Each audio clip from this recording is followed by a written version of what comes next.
말 같지도 않았던 말이 진리가 될 때라는 제목으로 여러분과 함께 말씀을 나누고자 합니다.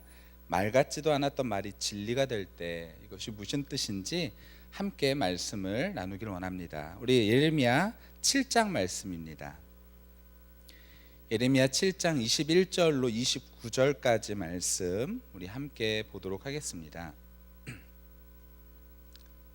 예레미야 7장 21절로 29절까지 말씀입니다.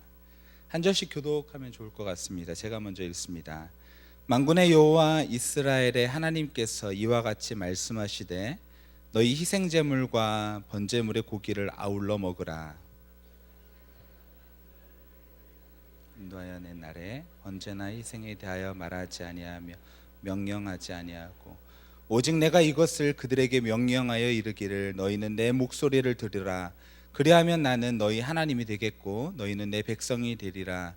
너희는 내가 명령한 모든 길로 걸어가라. 그리하면 복을 받으리라 하였으나 그들이 순종하지 아니하며 귀를 기울이 아니하고 자신들의 악한 마음에 껴와 완악한 대로 행하여 그 등을 내게로 돌리고 그 얼굴을 향하지 아니하였으며 너희 조상들이 애굽 땅에서 나온 날부터 오늘까지 내가 내 종 선지자들 너희에게 보내되 끊임없이 보내었으나 너희가 나에게 순종하지 아니하며 귀를 기울이지 아니하고 목을 굳게 하여 너희 조상들보다 악을 더 행하였느니라.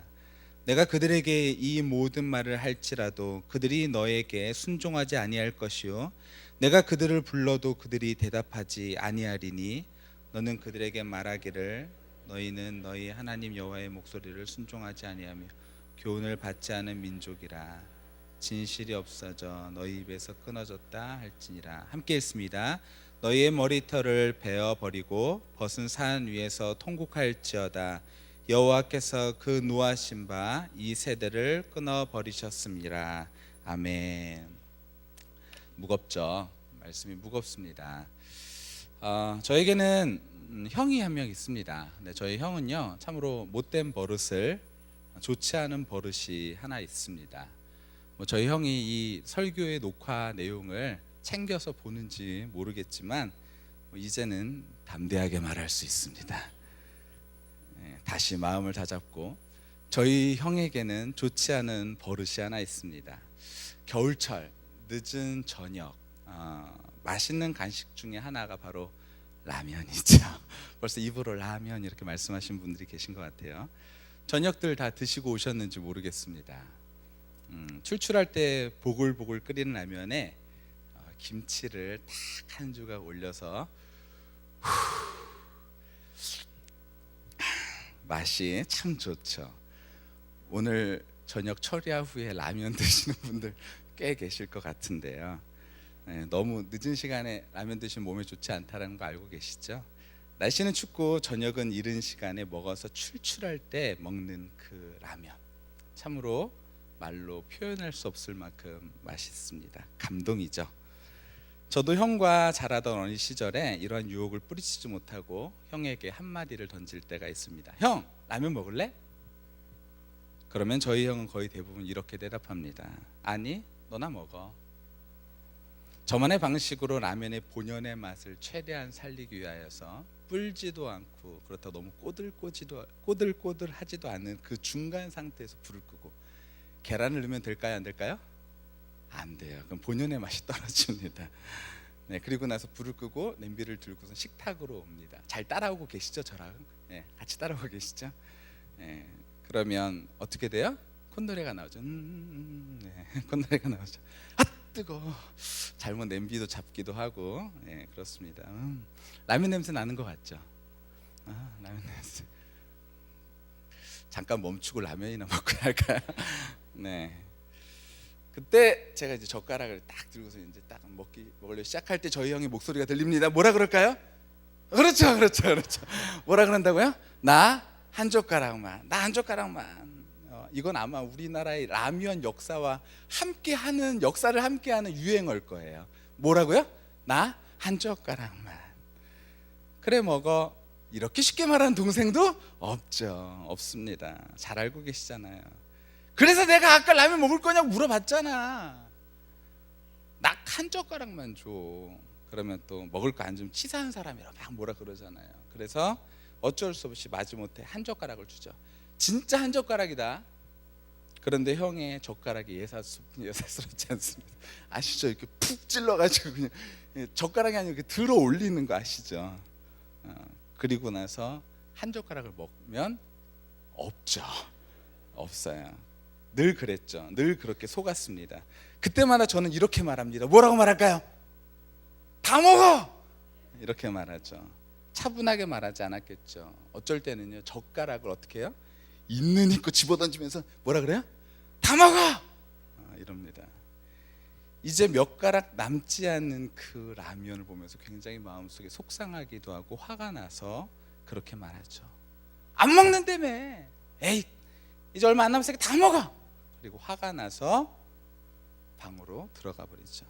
여하튼 라면을 먹는 밤이면 항상 이런 상황을 반복했던 것 같습니다. 제 아내에게도 나쁜 습관이 하나 있습니다. 무엇일까요? 그렇습니다. 뭐라고요? 한 젓가락만. 이게 그래서 뭐와 같이 한다고? 라면의 역사와 함께 한다라는 거예요. 라면 한 젓가락만. 그럼 저희 대답은 뭐예요? 다 먹어 이거죠. 다 먹어. 저희 아내도 한 젓가락 먹을 때 그렇게 안 먹어요. 그냥 어떻게 보면 야무지게 먹어요. 그래가지고 막 국물까지 막 이렇게 마시는데요. 오늘 시원이가 아파서 안 내려온 것 같습니다. 위에 여기 호진이 아들이 있거든요. 혜영이가 있는데, 혜영이가 있으면은 제 아내가 못 내려와요. 왜냐하면 시원이가 오늘 감기가 걸려가지고 그래서 얘기하는 거예요. 네. 형과 아내는 어떻게 똑같은 방식으로 제 라면을 빼앗아 먹을 수 있었을까요? 전 이것이 궁금합니다. 요즘 금요 철야 시간 때 저는 여러분과 함께 예레미야 본문을 가지고 함께 말씀을 나누고 있습니다. 지난 몇 주간 동안에 예레미야의 탄식의 내용을 보았죠. 예레미야가 탄식하면서 하나님 앞에 기도하는 내용들, 마음을 다하여서 좀 속상한 일들까지 다 털어놓는 그 모습들을 보았죠. 깊은 탄식 속에서도 하나님의 부르심을 거절하지 못하고 하나님의 말씀을 전한다는 이유로 여러 가지 고통을 감내해야 했던 상황에 놓인 예레미야의 탄식이 때로는 굉장히 처절하기까지 했던 것을 우리는 본문을 통해서 볼 수 있었습니다. 도대체 예레미야가 이스라엘 사람들에게 던진 말이 무엇일까요? 무엇이길래 그 선포의 내용이 무엇이길래 친족들과 친구들 모두가 그 예레미야를 죽이려고 했을까요? 하나님을 믿는다고 했던 사람들이 도대체 뭘 전했길래 죽일 놈 삼아서 이렇게 못 살게 굴었냐라는 거예요. 저는 오늘 이 말씀을 함께 좀 나눴으면 좋겠습니다. 하나님은 이스라엘 사람들을 굉장히 사랑하셨어요. 예레미야 2장 1절에서 3절 말씀을 보면 제가 방송실에다가 부탁을 드렸는데요. 한번 볼 수 있을까요? 예레미야 2장 1절에서 3절 말씀입니다. 네, 함께 읽습니다. 시작. 여호와의 말씀이 내게 임하라. 이르시되 가서 예루살렘의 귀에 외칠지니라. 여호와께서 이와 같이 말씀하시기를 내가 너를 위하여 내 청년의 때의 인내와 내 신혼 때의 사랑을 기억하노니 곧 씨 뿌리지 못하는 땅 그 광야에서 나를 따랐음이라. 이스라엘은 여호와를 위한 성물 곧 그의 소산 중 첫 열매니라. 그를 삼키는 자면 모두 벌을 받아 재앙이 그들에게 닥치리라. 여호와의 말씀이니라. 정말 사랑했다라는 거예요. 광야에서부터 인도하고 그들을 어렵고 힘든 시간에서 그들과 함께 동거동락하면서 그들의 아픔까지도 알았던, 그래서 그들을 괴롭히는 자들을 내가 벌하겠다라고까지 말씀하시는 하나님의 사랑이 잘 보이는 대목이죠. 하나님의 사랑은 이와 같이 예레미야 시대에만 국한되지는 않습니다. 그리고 장소에 또 얽매여 있지도 않습니다. 하나님의 사랑은 과거 먼 타국 땅에서 시작되어지는데요. 그것은 무엇이냐면 애굽 땅에서였죠. 애굽 땅에서도 이스라엘 사람들은 굉장히 힘들고 어려운 시간들을 보냈었어요. 그런데 그들이 계속해서 하나님의 사랑 안에서 더욱더 번성할 수 있었고, 애굽 사람들은 급기야 그들을 두려워하기까지도 했었죠. 그래서 아들이면 죽이고 딸이면 살리라고 하는 그런 정책까지 민족 말살의 정책까지 펼치게 되어집니다. 그때 살아남은 사람이 바로 모세죠. 모세를 통해서 이스라엘 사람들을 광야를 통해서 인도하시고, 그리고 이제 목전 앞에서 가나안 땅을 두고 있을 때에 하나님께서 모세를 통하여 이스라엘 백성이 살아야 될 내용을 알려준 책이 바로 신명기입니다. 그런데 이 신명기의 내용의 핵심은 바로 이런 것이죠. 너희가 나 여호와의 말을 듣고 지키면 이라는 거예요. 그러면 뭐라고요? 나가도 들어와도 자녀도 토지도 떡반죽 그릇도 다 뭘 받게 된다고요? 복을 받게 되어진다라는 것입니다. 그런데 동일하게 그런데 듣지 않으면 뭐가 있다고요? 저주가 있을 것이다 라고 말씀하고 있다라는 거예요. 동일하게 뭐라고요? 들어와도 나가도 자녀도 토지도 떡반죽 그릇도 모두 다 동일하게 저주를 받게 되어질 것이다 라는 것이에요. 하나님 말씀 지키면 복, 지키지 않으면 저주라는 것이죠. 이것이 바로 신명기의 핵심적인 내용입니다. 그리고 후로 이스라엘 사람들은 자녀에게 위의 사실을 최선을 다해서 알려준 것 같지는 않지만, 그래도 몇천 년이 지금 흐른 지금도 여전히 자녀들에게 위 내용을 가르치고 있다라는 것이죠. 그렇다면 이제 우리가 진짜로 확인해 봐야 돼요. 이런 전통에 입각한 그러한 내용을 예레미야가 선포했는지, 예레미야가 정말로 하나님의 말씀답게 말씀을 선포했는지 그렇지 않았는지를 확인해 봐야 된다라는 거예요. 왜냐하면 예레미야가 어떤 말을 했길래 이스라엘 사람들이 그렇게 분개할까냐라는 것이죠. 하나님을 믿는다는 사람들이 어떻게 그렇게 비분간개할 수 있을까? 우리가 예레미야가 선포한 내용들을 이제 봐봐야 된다는 것입니다.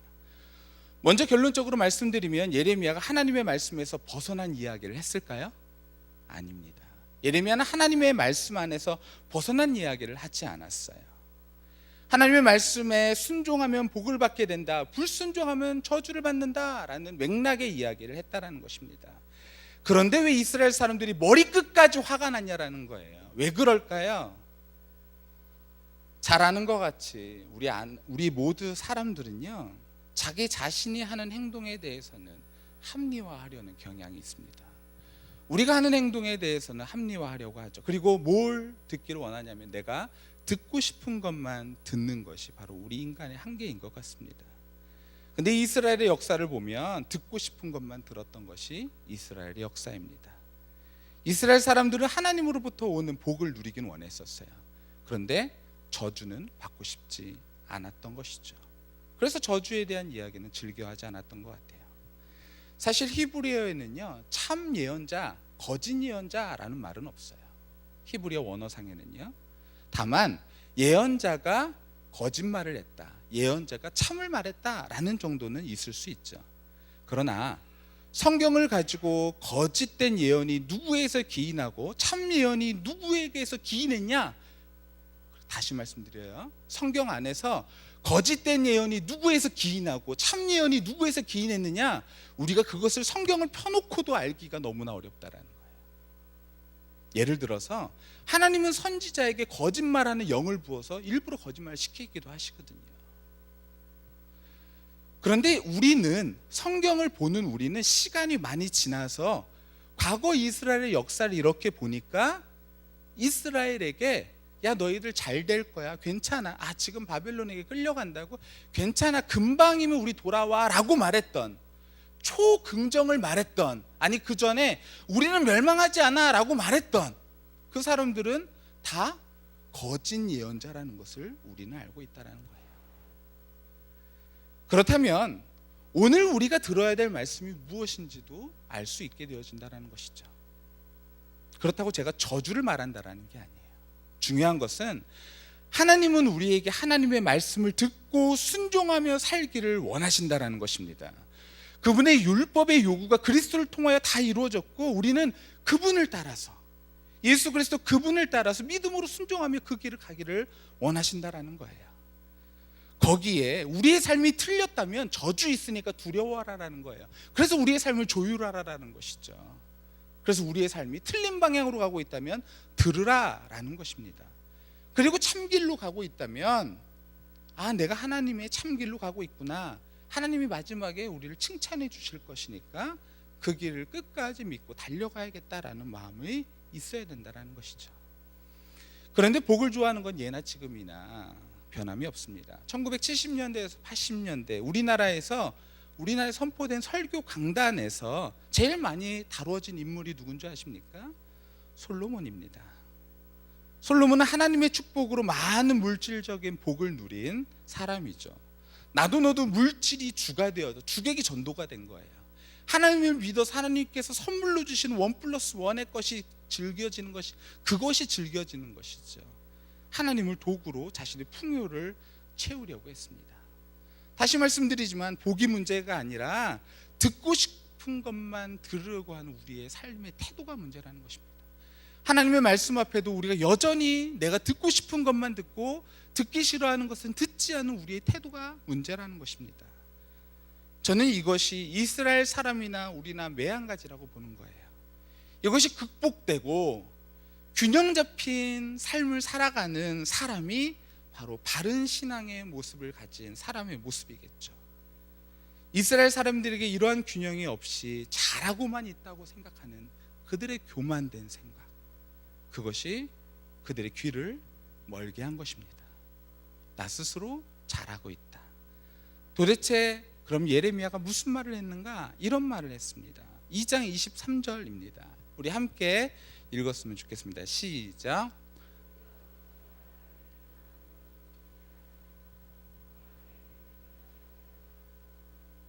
골짜기 속에 있는 내 길을 발을 알 것이니라. 발이 빠른 암낙타가 그의 길을 어지러이 달리는 것 같았으며.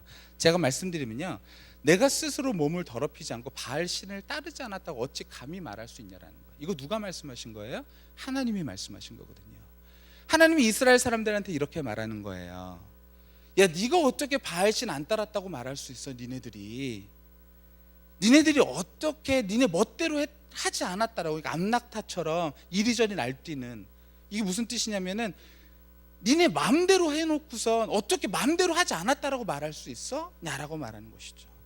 하나님은 이스라엘 사람들이 반역했다, 니네 틀렸다라고 말하는데 이스라엘 사람들은 뭐라고 그러는 거예요? 아니요, 우리는 틀린 적이 없어요 라고 말하는 것이죠. 갈등이죠. 하나님과 인간 사이의 갈등입니다. 근데 누구 말이 맞을까요? 하나님의 말이 맞죠. 근데 인간은 뭘 듣기를 원해요? 네, 합리적인 거, 내가 생각했을 때 내가 원하는 것만 듣기를 원하는 것이죠. 하나님이 아무리 백날 얘기해도 소용이 없다라는 거예요. 2장 27절에는요 그들은 나무를 보고 뭐라 그러냐면 나의 아버지, 그 돌을 보고는 나의 어머니, 그들은 나에게 등을 돌리고 얼굴을 돌리고 있다가 환난 나게 다가오면 나에게 뭐라 그런다고요?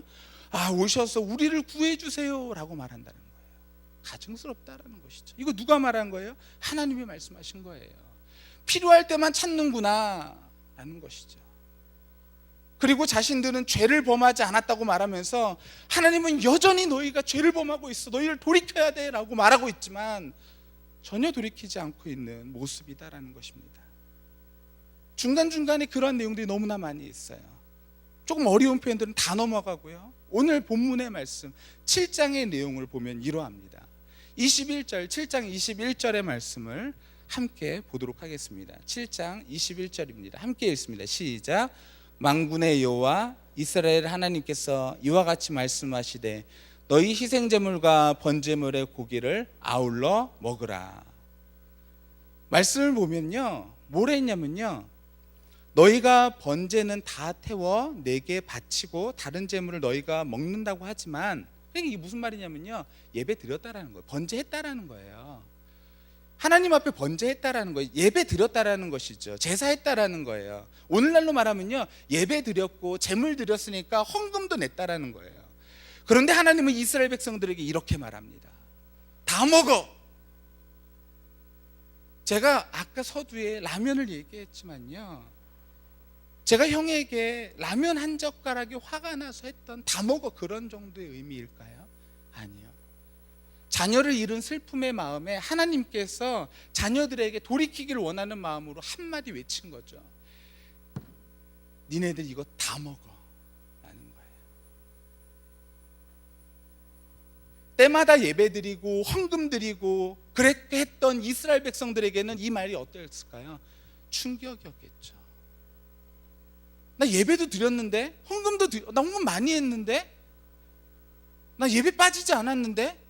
근데 하나님 뭐라 그런다고요? 야, 나 그런 거 다 가증스러우니까 너 다 먹어라는 거예요. 이들이 충격 먹었을까요? 안 먹었을까요? 아니요, 안 먹었어요. 이해가 되지 않았던 거예요. 예레미야가 아무리 백날 얘기해도 이해가 되지 않았던 거예요. 나 예배 드리는데 나 헌금 생활 잘하는데 아무런 충격도 받지 않았던 모양이에요. 그러니까 예레미야의 선포가 끊이지 않았던 것이죠. 오히려 예레미야의 선포를 이상하게 여긴 거예요. 너 이상해? 네가 무슨 하나님의 선지자야? 말이 돼? 근데 이렇게 말한 이유가 있어요. 왜냐면요, 번제물이라는 것은 무엇이냐면 하나님 앞에 다 태워드리는 거예요. 먹는 게 아니거든요. 먹는 게 아닌데 하나님께서는 이스라엘 백성에게 제2종교의 근간을 흔들 수 있는 아주 파격적이고 도발적인 명령을 하신 거라는 거예요. 야, 예배 이거, 니네 번제 이거 다 그냥 필요 없어, 다 먹어 라는 거예요.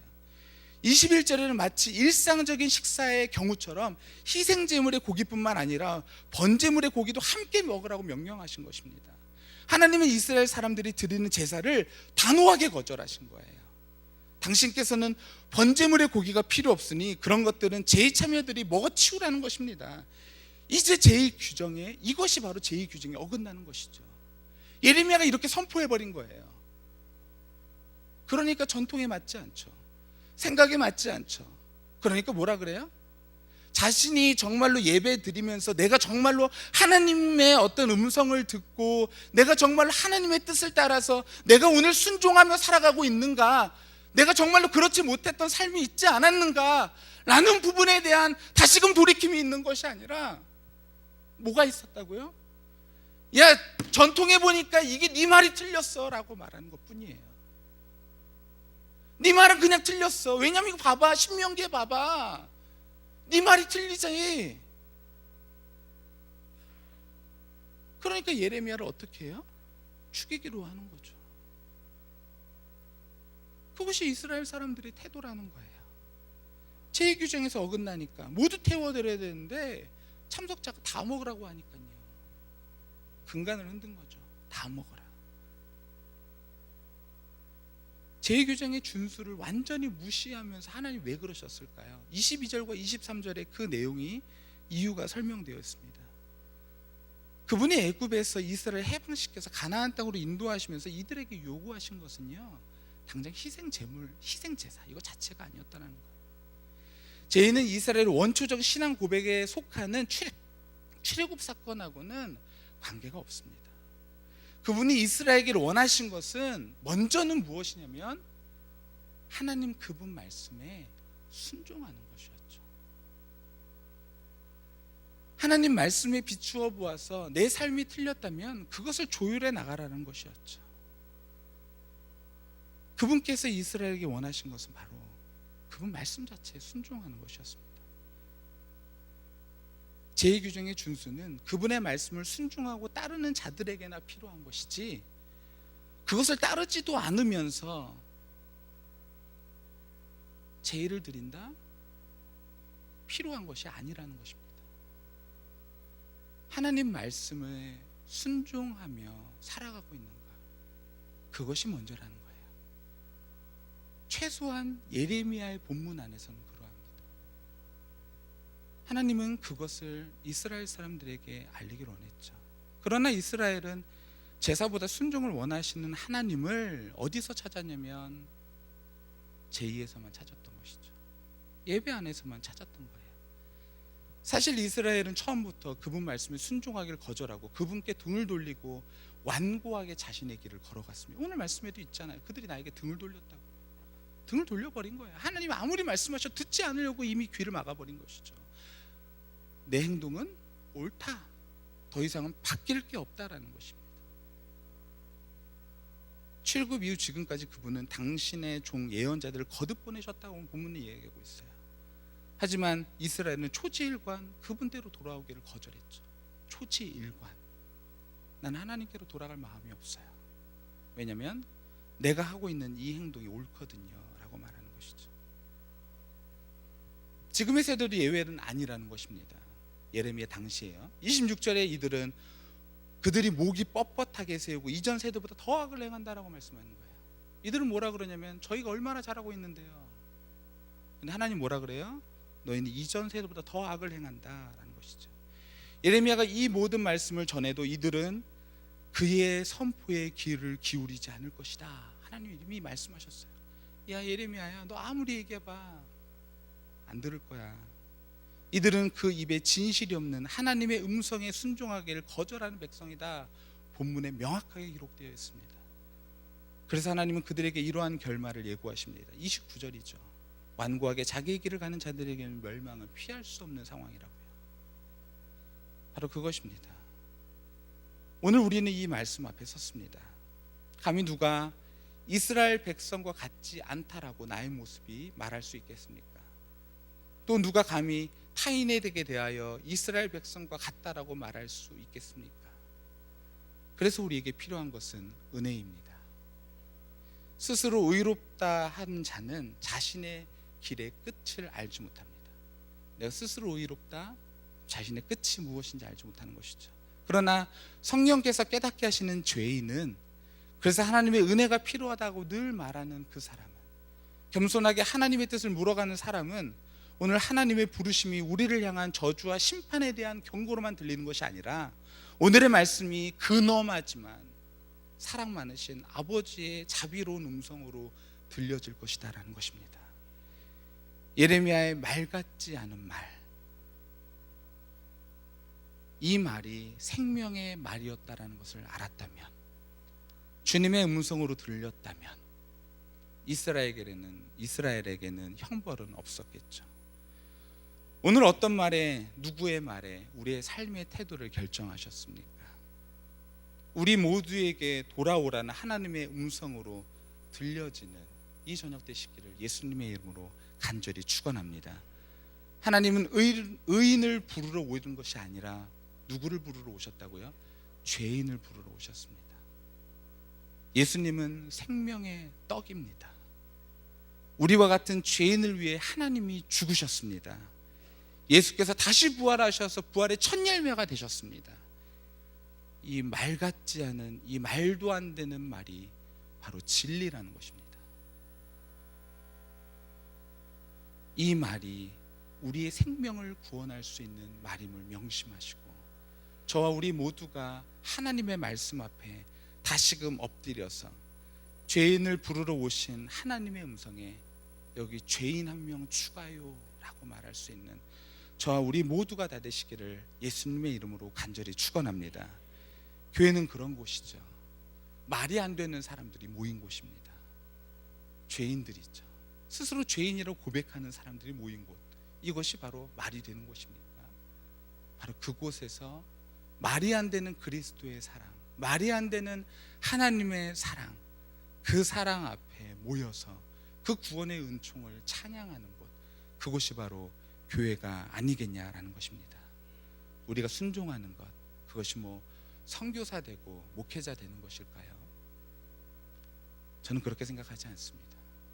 우리 바로 옆에 있는 사람에게 그 이웃을 섬기고 하나님의 말씀대로 순종하며 살아가는 것, 그러면서 이웃에게 위협이 되지 아니하고 편하게 해줄 수 있는 것, 거기 안에서 하나님의 사랑이 무엇인지 알려줄 수 있는 것, 그리고 하나님의 나라가 임하게 되어줄 수 있도록 함께 애쓰는 것, 그것이 바로 교회가 해나가야 될 순종의 모습이 아닌가냐라는 것입니다.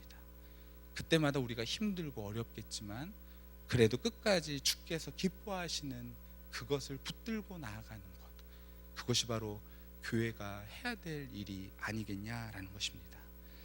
저는 요즘 청년부에서 한 찬양을 배웠습니다. 교회라는 찬양인데요, 반주 좀 해줄래요? 사람이 넘치기보다 사랑이 넘치는 교회. 사람이 넘치지 말고요, 뭐가 넘치라고요? 사랑이 넘치는 교회. 섬김을 원하기보다 섬김의 기쁨을 알아가는 교회. 세상이 주목하기보다 주님이 주목하는 교회. 화려한 겉모습보다 중심이 주를 향한 교회, 주님이 피로 사신 아름다운 교회, 서로 사랑함으로 하나 되는 교회, 주님이 머리 대신 거룩한 교회, 우리 한번 만들어 봐요. 이런 찬양이에요. 연평안이라는 분이 쓰신 곡인데 교회라는 찬양입니다. 얼마 전에 청년부 찬양을 하는데 이 찬양을 하는데 마음이 너무 아팠어요. 마음도 아프고 근데 뭐 다른 이유 때문에 아팠던 건 아니에요. 제 마음이 아팠죠. 제가 그런 교회를 살아가고 있는가? 제가 정말로 그러한 교회다운 교회로 살아가고 있는가?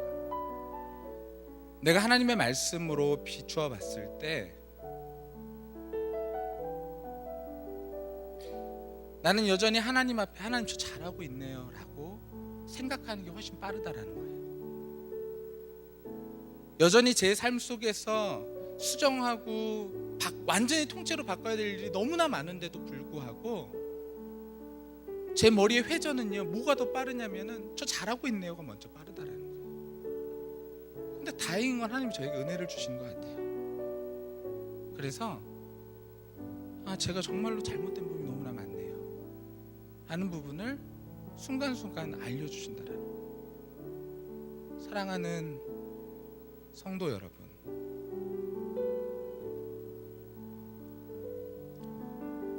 우리 다 말도 안 되는 사람이잖아요. 우리가 우리 알잖아요. 나 스스로를 잘 알지 않습니까?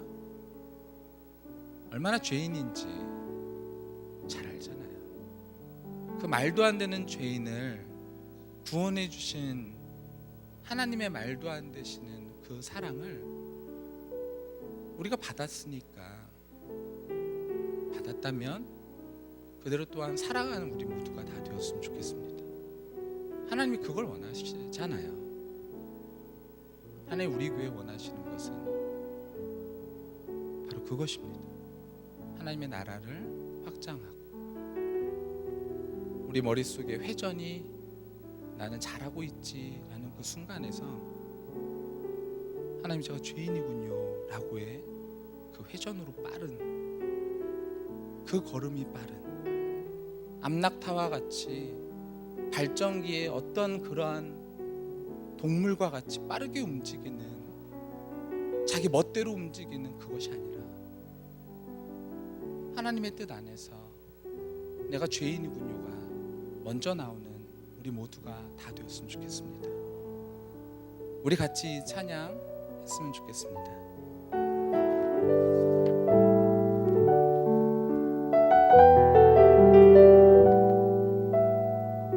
사람이 넘치기보다